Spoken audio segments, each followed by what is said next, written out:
I'm honoured to have been invited by Teledyne RD Instruments to give an overview talk to ADCPs in action. Professor Doppler's ideas still intrigue us to this very day, and this talk encompasses some of my own reflections and recollections over some 34 years. Let's start by going back to San Diego, to 1979, to the Oceans Conference in September 1979. And to a particular paper given by Fran Rowe and his colleague Joel Young, then at Amitech Strasser Division. And in this brief abstract, I think we can see the basis of the Doppler profilers that we now see in ubiquitous use throughout the world.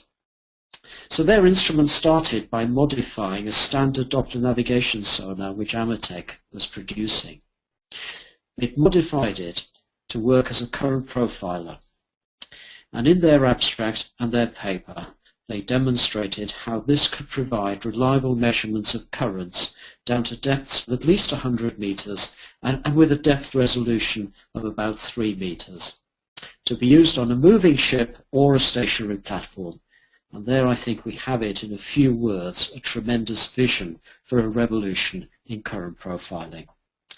And then when they were joined by Kent Dines and RD Instruments was formed, and the world has never been the same since. Well, what was I doing back in 1979? Oddly enough, somewhat earlier that year was my own first exposure to the wonders of acoustic Doppler current profiling. I was standing by on a ship in the Indian Ocean where my colleague Tim Crocker from the UK Institute of Oceanographic Sciences had developed a shipboard Doppler profiler. Rather different to what Fran Rowe and Joel Young had been working on. This was a rather large unit.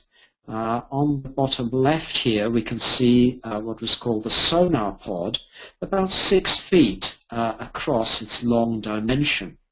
Not a small device. And inside the pod there were 4 transducers, 75 kilohertz, looking across each other in the Janus configuration. And this pod could be steered in azimuth, and the angle of each plate could be varied to examine the signal structure. The microcomputer processed the data, but importantly, the signal processing was done by an external fast Fourier transform box that itself consumed 20 amps at 5 volts. So 100 watts was just going into the FFT processor. What sort of results did Tim get with this very early instrument back in 1979? So we have the carrier frequency here just over 75 kilohertz, and this line then is the zero Doppler line, and we're just looking at one transducer, the port forward-looking transducer. And what we see here are the spectra from the FFT processor, and with this vertical line indicating the center. And so what we see from this spectrum, which is at a depth of 50 meters, is a current shift towards positive Doppler, and then a shear down to this layer at 104 meters to negative Doppler shift. So we can see clearly a current shear in the upper ocean. But this instrument, in stark contrast to that of Rowe and Young, the depth cell resolution is about 50 meters, but it's showing a range out to at least 400 meters, which wouldn't be too bad for a 75 kilohertz profiler of today.